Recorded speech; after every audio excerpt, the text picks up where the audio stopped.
Hello, now I'm talking to you from Dr Myhill's vegetable garden. It's absolutely incredible. I don't know if you can see just behind me, globe artichokes, and up behind up over there you can see the amazing Welsh hills. It's such an incredible spot. I'm just going to give you a little panoramic view without me.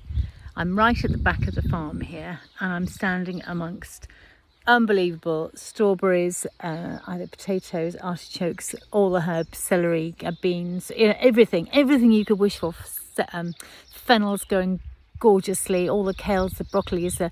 It's just very, very inspirational. All the currants, raspberries.